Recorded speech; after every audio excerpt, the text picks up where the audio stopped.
you might have noticed, we got called out of school fairly quickly today.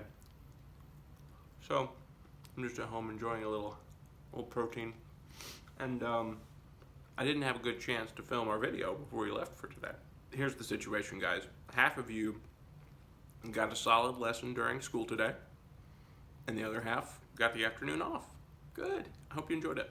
Since we did kind of have a little warning ahead of time, I recorded third period audio, not video, and then I edited everything so that the video would actually work well for the purposes of catching people up. And, I'm sorry, excuse me, a little. Anyway, the assignment for Thursday is to watch the videos that are attached to this one. This is just an intro to it, and take some notes.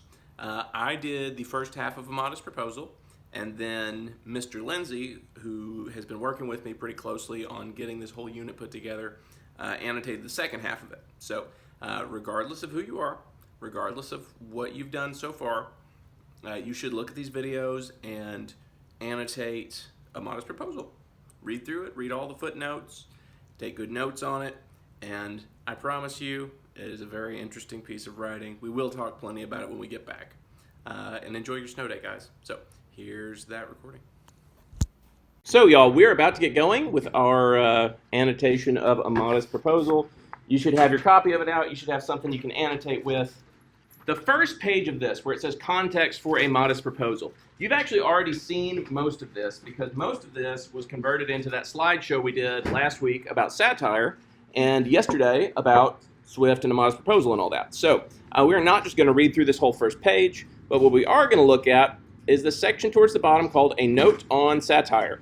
And we are going to be taking a few annotations on this thing. First and foremost is that A Modest Proposal is satire, right? It is not suggesting that you do the things that are mentioned in this piece of writing. So guys, when we look at satire, satire is comedy on a mission. You guys need to highlight this stuff right here, right? Satire is comedy on a mission. Satire always has a target, a goal, and it is focused on making positive changes in the world. When an author writes a satire, they intentionally write absurd, over-the-top views. Those views are intended to make the audience react with disgust or disbelief. First period, I asked how many of you people are feeling uncomfortable with what we're reading, and about half the class raised their hand once we got fair way into this. So just keep in mind, guys, that you are supposed to feel that way as you read something that's satirical, right? It's supposed to make you feel like something's not quite right. This is done in order to help push the audience into positive action to fix a problem to which the author has drawn attention. So y'all, satire is all about changing the world to make it a better place. If you are reading satire and find yourself feeling disgusted or offended, congratulations, you are doing it right. Satire is intended to shock readers, so be sure you got that highlighted. If you find yourself a little freaked out by this, that's good, because that means you're paying attention, you're getting it. Often in satire, the speaker will use a persona. Draw a box around persona. That's a very important thing to pay attention to, because in A Modest Proposal, about 90% of the time, the persona's voice is the one you're hearing, right? It's not what the author actually thinks or believes. It is this character he's created. The persona is a character who embodies everything the speaker hates. The persona is not the same as the author. Throughout A Modest Proposal, Swift's persona suggests horrific things. Swift wants all human life to be treated with respect and dignity. Be sure you've got that marked, guys. This author is actually a really good guy. He wants everyone to be treated fairly, with dignity.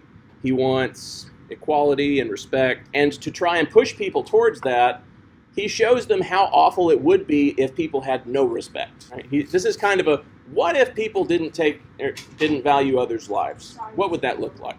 So he's created the persona, who's the speaker throughout the piece, in order to clearly demonstrate how horrible it is when money and power are valued above respect and dignity. It's showing what it would look like if there were a person who really did act on this idea that rich people get to treat the poor like garbage. Rich people get to do whatever they want. The poor don't matter. So let's say it just one more time for good measure. Y'all, the speaker in A Modest Proposal is insane.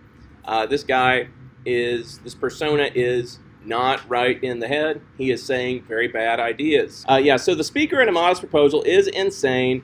His plan is offensive, and Swift, the author, knows it. Swift is using this persona to illustrate why valuing money over human life is wrong. If you had to sum up the lesson of the story here, it is that valuing money over human life is wrong. And boy howdy does he demonstrate why it's wrong. Maybe even draw like a gigantic arrow pointing at that, right? It's wrong. Don't value money over life. That's a bad thing to do. So guys, this next paragraph here, I've said this before, but it might help to think of the persona as a mask that the author puts on, or like a costume that he gets into, right? He puts it on and pretends to be crazy and shows you how bad it would be if people actually were this way. And then, right when you are most freaked out and shocked, he pops it off and cracks a joke and points out what's really wrong with the world, and then he throws it back on fast enough that sometimes you might even miss when he's doing this, right? And so I've taken painstaking lengths to make sure that you can tell when it's the real message the author's trying to get across and when it's this satirical, kind of jokey, over-the-top persona character that he's made, right? So it's like a very advanced form of sarcasm. You probably want to make sure that you take note of this too. To aid in your understanding of this text, the moments when Swift removes the mask of satire, the moments when the persona disappears and Swift himself, the author, voices his true opinions, are bolded and italicized. You'll see a lot of that as we go through it, right? You don't have to flip along with me as I scroll ahead, but like all this is the author's real views. This is all satire, but then the author's real views pop out for a second. Then this is all satire. But then again, like for just a second, the author's real views pop out, right? So this is going to happen consistently as we go through this, right? You'll get these really ridiculous, absurd, over-the-top ideas from the persona, and then the author will kind of, pull the mask aside a little bit and smart off at the audience and be like, because you shouldn't value money more than people, and then duck back behind. And then this last little thing here, in the original Modest Proposal, which was written in 1729 in England, they had different money than we have, right? They had English pounds. Of course, Swift was talking about how much money these things would cost in money in his time period and in his location. So what I did was I figured for the inflation from 1729 to today in English money and then converted that to American money. So you'll see just American money in this. And as we're reading through, if you're like, wait a minute, I thought this dude was in Ireland. That's American dollars. Yeah. But this is the amounts of money as it would be today, right? Just to make it a little easier for you to understand. All right. So it's sort of like, your grandma will be like, when I was your age, a movie cost a nickel. That kind of thing, right? Well, imagine that times 300 years, right? The money amounts are so different from then to now that I had to convert it or else it wouldn't have really sunk in how much money he's talking about. All right, ladies and gents, here we go. Remember, what is satire, guys? It's comedy to prove a point on a mission, right? It is designed to get you thinking about real issues, but in a funny way. Or in the case of this piece of writing, a very shocking way. Before we get into it, I want to point out, he actually does a really good job of making this thing seem serious at the start, right? So if you're reading this and you're like, I thought this was satire, I thought this was supposed to be funny. Where does it get funny? It doesn't at first. Okay, so this first page, it's actually pretty dry. There's a couple of little red flags as you're reading through it where you start to notice that there's maybe something not quite right about this guy, right? Remember, we're talking the persona. But let's go ahead and get started. The problem. When a person walks through our capital or travels in the countryside, they are met with a depressing sight. The streets, roads, and doors are crowded with beggar women, followed by 3, 4, or 6 children, all dressed in rags. They harass every traveler by begging for money. These mothers, instead of working for an honest living, are forced to spend all their time begging so they can feed their helpless infants. More depressing is the fact that these infants will face the same fate as their parents once they grow up.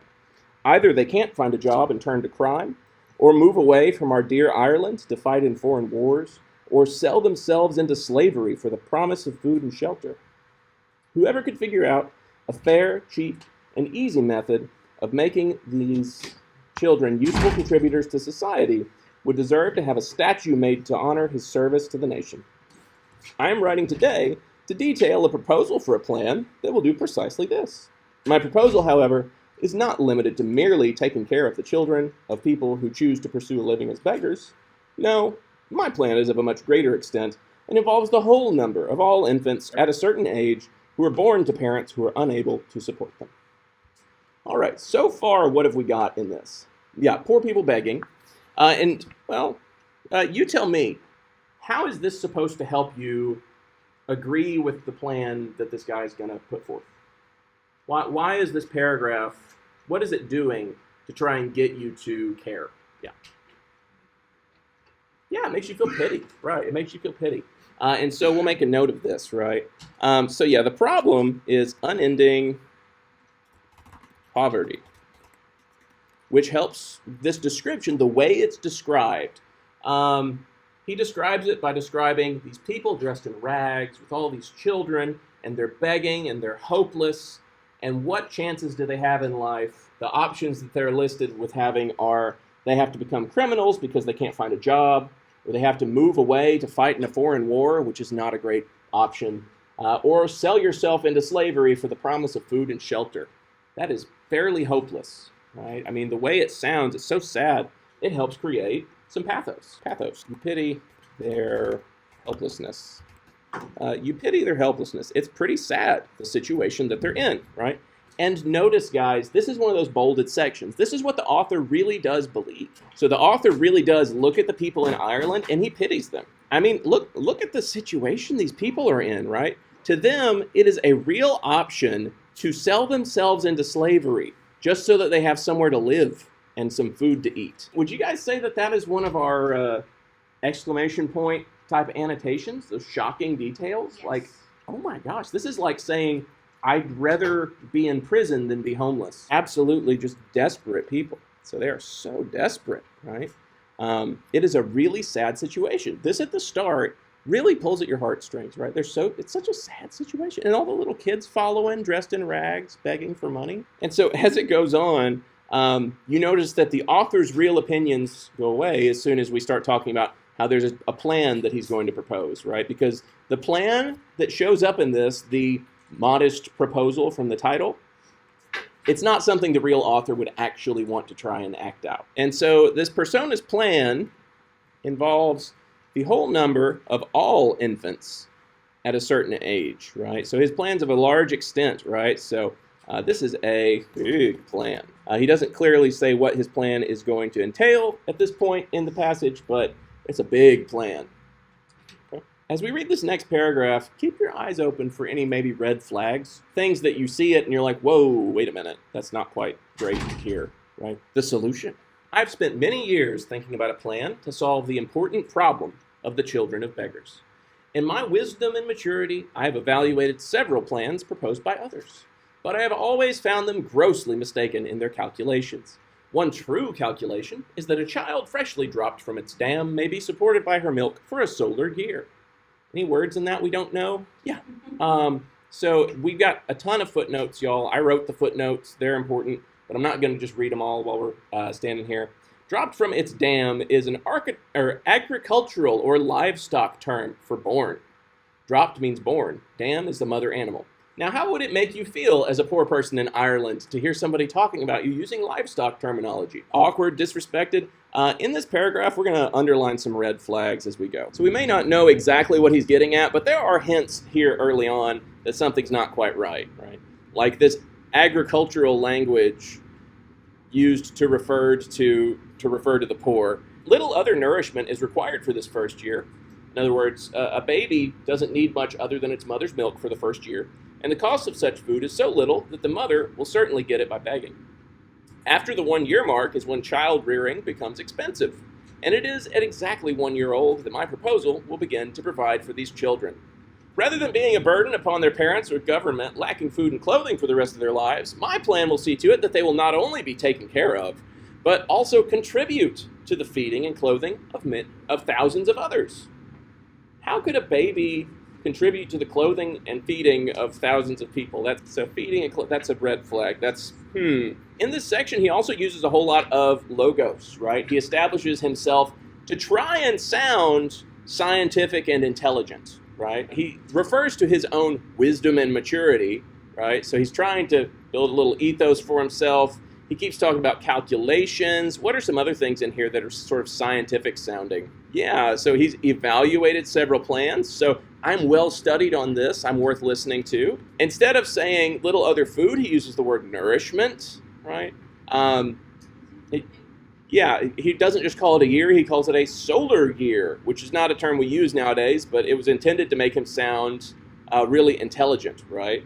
So, scientific language to establish ethos and logos, right?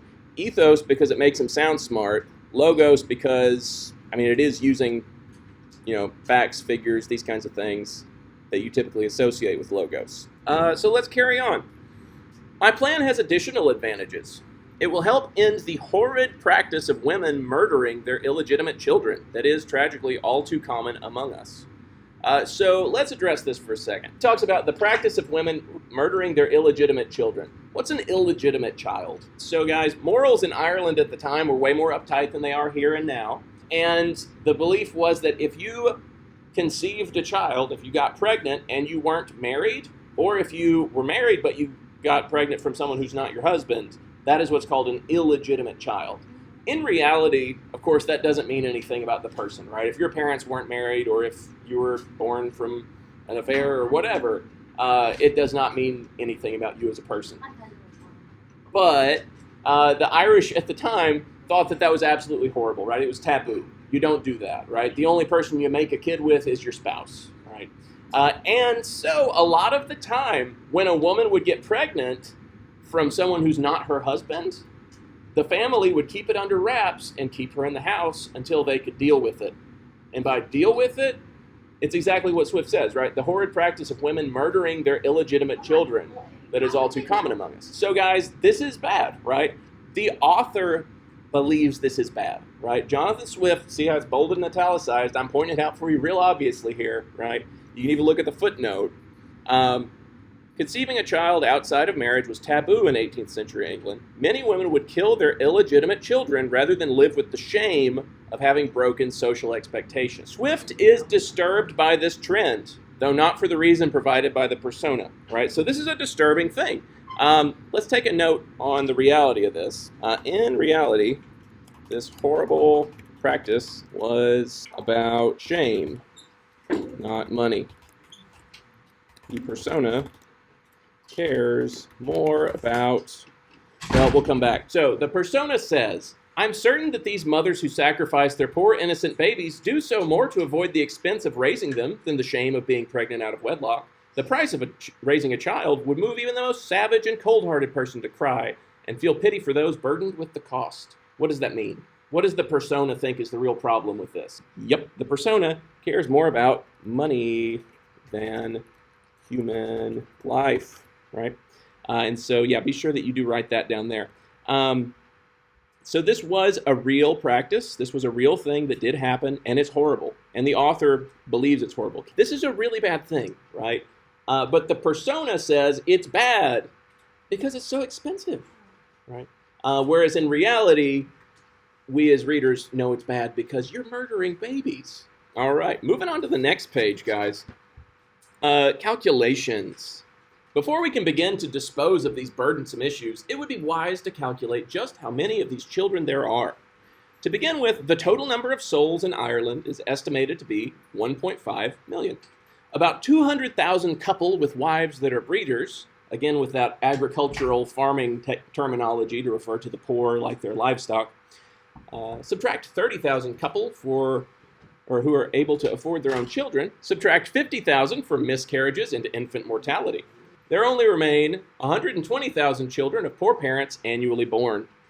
The question, therefore, is how this number will be raised and provided for. Yes. So in this section, we've got his calculations. He's crunching numbers, right? And anytime you start to throw in numbers, that is an appeal to logos. All right, so there's lots of logos. Numbers make the persona seem trustworthy and smart. These numbers are used to try and get you nodding your head as you go along. Guys, when this was originally released to the public, first of all, it was anonymous. And second, nobody knew that it was a joke, right? So as you're reading this would have been the kind of thing where you're like, okay, so they've done their homework. All right, I wonder what their plan's going to be. Because if it can do everything they've said, it sounds pretty good. The question, therefore, is how this number will be raised and provided for. After all, we can't give babies jobs in industry or agriculture. They don't build houses or cultivate land. They can hardly make a living as thieves until they're at least 6 years old. There's no way around it. Raising a child costs money that will never be returned. Now we get to the point, guys. The proposal introduced. I shall now, therefore, humbly propose my own plan, which I hope will not be liable to the least objection. I've been assured by a very knowing American I've met in London that a young, healthy child, well nursed, is, at a year old, a most delicious, nourishing, and wholesome food, whether stewed, roasted, baked, or broiled. And I make no doubt that it will equally serve in a fricassee or a ragout.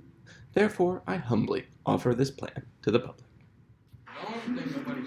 So raise a hand if you don't understand what he's saying. Yeah, he's saying that children are delicious. A 1-year-old child is an amazingly delicious food.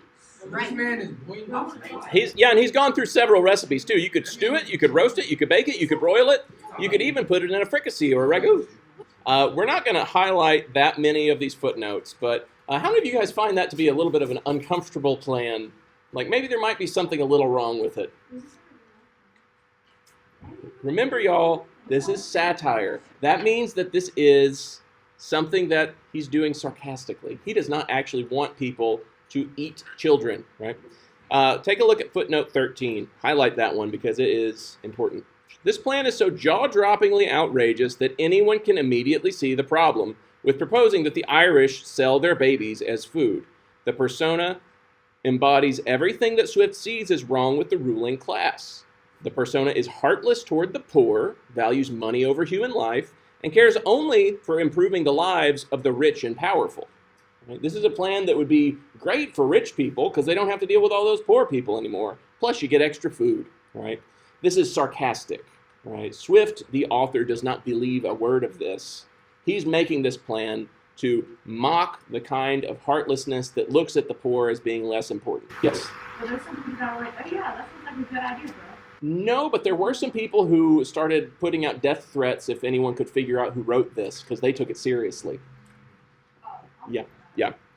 So this proposal should disgust you. It should make you hate this persona, right? He's offensive. He's a horrible person. The author is not the same as the persona. That's why I keep pointing out that there's this difference, right? It should make you want to fight against the kind of person who holds the values that persona holds. This is the target of a modest proposal. So when you go home today, please do not tell your parents, Mr. Denette said they eat babies, because that is not true, right? We're looking at a really awesome satire that says poor people need to be treated with dignity and respect. If you were to take the way rich people treat poor people and just kind of run with it, this is what would end up happening, right? He takes it to a ridiculous extreme, right? Nobody in their right mind would want to follow this plan. But in Swift's eyes, this is what happens when rich people don't value poor people and they have all the power, so why not, right? He's being sarcastic. Hey everybody, so this is the recording for the second part of A Modest Proposal by Jonathan Swift. So we read up until the advantages of the proposal yesterday or in class. And so we are going to go ahead and continue on and finish. Now remember, we have all of these footnotes here. So if you see something with a little number beside it right here, you can go down into the footnotes and look at it, and it will help to explain things. And also, guys, just a reminder, this is satire. This is not serious. This is meant to shock people into making real change happen. So we're going to continue on. I'm going to read, and then we're going to go through and highlight some and talk about it so we can go through this together. And I encourage you to go ahead and get out your highlighters and pens and do the same at home on your own. So here we go. Advantages of the proposal. The advantages of the proposal which I have made are obvious, numerous, and of the highest importance. Allow me to outline some of the reasons. So we're getting into his reasons for his proposal that we read earlier. Number one, it will give the poorest among us something valuable. Most renters have had their corn and cattle taken already and never had money in the first place. My plan would allow landlords to legally force tenants to forfeit their valuable goods if they run out of money, helping to pay their rent. So remember, guys, he's talking about their valuable goods. This is supposed to be that satirical children thing. So he is actually talking about making them give up the children that they are using in this scenario, in this fake plan. So this would allow, so if they aren't paying rent, now that they have money, they should be able to make rent. If they don't, the landlord is able to take those valuable goods and is able to pay the rent in that way. Now, think of the money we will save. So this is supposedly going to save everyone money. Maintaining 100,000 children above the age of 2 costs at least $160 apiece per year. Under my proposal, the nation will save $16 million every year. So I'm going to go ahead and highlight that.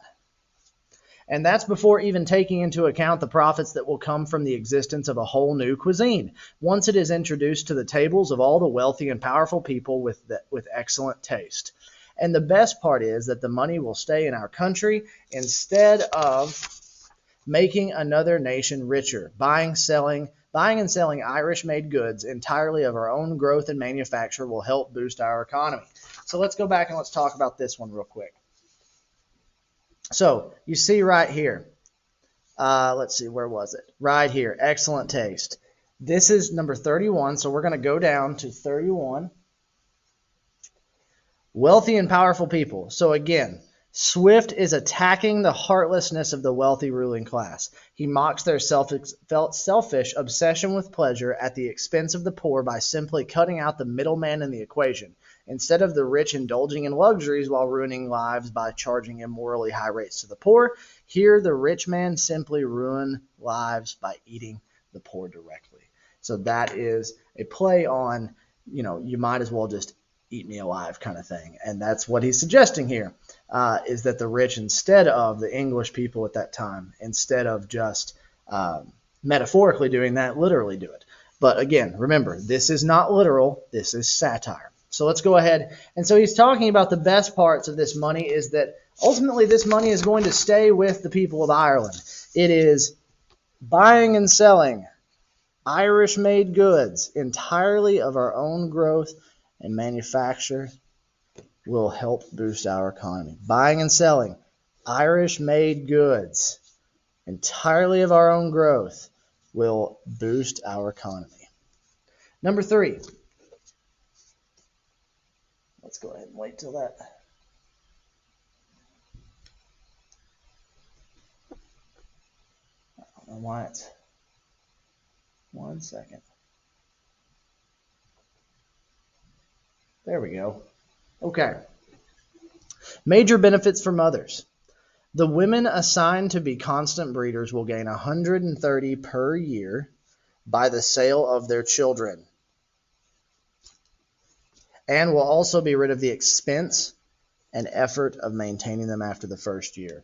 So that's his plan. It is like, if you sell these children, then you'll... All right, let's continue on. So we just read number 3. Number 4. A business boom for restaurants. Expert chefs will masterfully craft the best recipes for cooking it to perfection. As a result, their establishments will frequently be visited by all the rich and powerful and famous who rightly take pride in their knowledge of fine dining. A skillful chef who understands how to keep his guests happy will be able to make it as expensive as they are willing to pay for. So, again, talking about using the satire of actually doing this plan in order to make more money and feed it back into the Irish economy. So number 5, strengthening families. Take a moment here, folks. Remember, he is talking about these families that are absolutely starving, and these families that are having such horrible financial trouble in Ireland in the 1720s. And he's talking about enacting this plan in order to take children of these poor people and use them as a way to stop the poverty, stop the famine. Now, he is saying strengthening families. I don't think it could get more satirical than that, folks, because taking the child away from a family, that's not going to strengthen a family. That's actually, I'm just going to put ironic. My plan would increase the care and tenderness of mothers towards their children, as motherhood would lead to an annual profit instead of expense. Before long, mothers would begin to feel pride in their children, competing to see who could bring the fattest child to the market. Guys, I want us to look at those footnotes right there. Let's go down to 34 and 35. I'll make sure to turn on the auto focus. There we go. 34. The persona's heartlessness is on display here, folks. He can conceive of no reason to care for children other than profit. Swift is satirizing the tendency of wealthy to value monetary gain over the well-being of the poor. When placed in the context of a mother's thoughts about her child, this cold-heartedness is especially noticeable. And again, look at 35. Begin to feel pride. Mothers, that's one of those things that implies that the mother doesn't feel pride for their child. That's awful. This implies that the persona doesn't believe they could possibly have pride in their children for any other reason other than the profit value. Now, we're going to move on to other solutions that are too unrealistic. And remember, we talked about how Swift uses the mask to be satirical, but then he brings about these moments where he takes the mask off and is actually speaking about ideas he thinks are good. And we have bolded and highlighted these, bolded and italicized these moments when Swift is actually talking to the audience. So we're going to have that here in the actual solutions. So the solutions he said that are unrealistic are the ones that actually would work.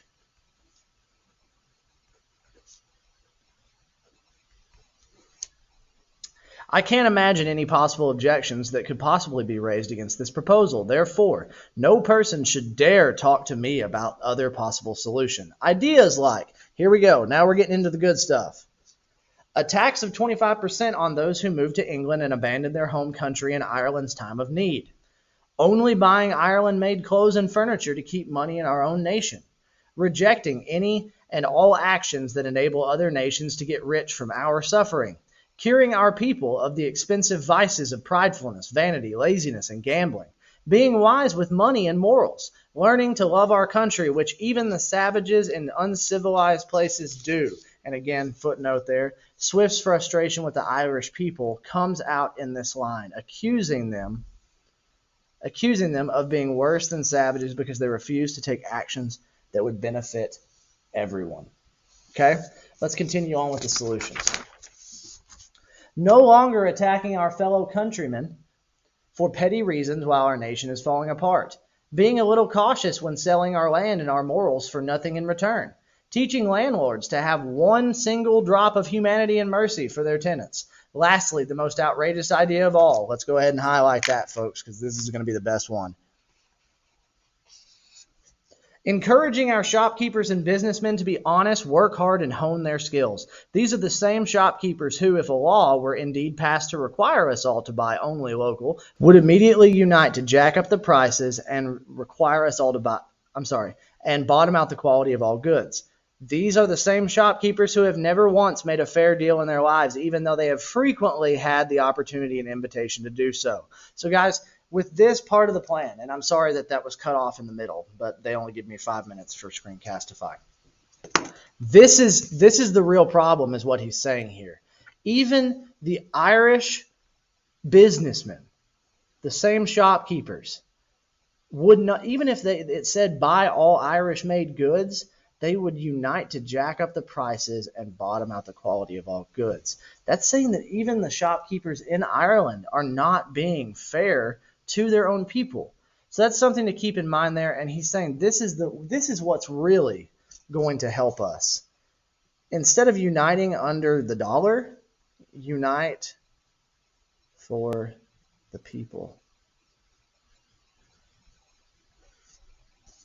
Therefore, I repeat, no person should dare to talk to me about these ideas or any other possible solutions until they have at least the slightest glimmer of hope that there will ever be some serious and sincere effort to put the plan into practice. These and other similar plans are hopeless and pointless. So we're back to the persona here, folks.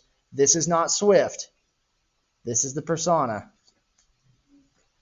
My own proposal, however, would create real benefits, cost no money and only a little effort, and is completely doable. It also would not endanger us as a nation by causing us to displease England with low-quality exports, since the product would spoil if exported raw and baby meat is too delicate to cure with salt. Although, and we're getting back to Swift's thoughts here, I suspect that England would gladly eat up every man, woman, and child in Ireland with or without salt. That was Swift. And that's a little moment. If you look at number 45 down here, right here, that's a little moment. The mask flies off, and this time Swift is directly addressing the reader, who undoubtedly believes that the modest proposal is horrifying. Swift is pointing out the very real problems faced by Ireland and challenging the readers to find a solution. So that's a big deal, folks. Now, in the next video, we are going to read his closing thoughts right here, and then we are going to finish up our annotations for a modest proposal. Thank you guys so much. Closing thoughts. You know I am not so stuck on my own plan that I would reject any other idea as long as it was proposed by wise men and it was harmless, cheap, easy, and effective as mine. First off, folks, this is not harmless. This is not an effective plan that he's coming up with. But if you, dear reader, believe you have a plan that is better than my own, please consider these 2 points. First, as things now stand, how will you be able to find food and clothing for 100,000 useless mouths and bodies? And second, there are around 1 million human animals in Ireland, and if you put all their money together, they'd still be in debt by around 320 million once all the beggars, farmers, homeless, and laborers are factored in, along with their wives and children who are all more or less beggars. I know that there will be politicians who dislike my message strongly enough that they will feel compelled to argue against me. I only ask that before replying to my proposal that they would first ask the parents of these beggar children whether or not they would rather have been sold for food at a year old in the manner that I prescribe, and thereby have avoided such an endless life of tragedy as they have since gone through. Their life consists of unending harassment at the hands of their landlords, the impossibility of paying rent without money or work, the lack of common necessities like housing, clothes, to protect them from the harsh conditions of the weather, and, worst of all, the unavoidable reality that these conditions, or worse, will be forced upon their children and their children's children forever. Faced with such a life, being sold as food before being old enough to recognize suffering for what it is seems more humane. That's a big deal, folks. Remember, these bolded and italicized sections are Jonathan Swift actually talking. He's saying that, like, this is a problem. Debt for the people in Ireland is a problem. Famine for the people in Ireland is a problem. It is almost more humane to eat them, for them to eat themselves or to be eaten, rather than live a life where this is their reality. So that's a big deal there, folks. That is Jonathan Swift talking, and then he ends out, I sincerely promise that I have nothing to gain by promoting this necessary work. My only motive is the public good of my country, stimulating industry, providing for infants, relieving the poor, and giving some pleasure to the rich. And finally, lest you accuse me of proposing this plan for my own benefit, know that I couldn't profit at all from my plan because I have no children who could earn me a single penny. My youngest child is 9 years old, and my wife is past childbearing. So guys, this last section, we get some real problems that are facing Ireland, a reminder of what they were actually going through. These sections are Jonathan Swift. However, it's also talking about, he goes back to the satire here with, I have no children who could earn me a single penny, and my youngest is old, and my wife cannot have any more children. So again, we get another glimpse of the persona that he is carrying. Guys, please, thank you for so much. First off, thank you for watching these videos and going through. Make sure you finish up your annotations and be ready for questions on Friday. I hope you have a wonderful snow day. Thanks so much.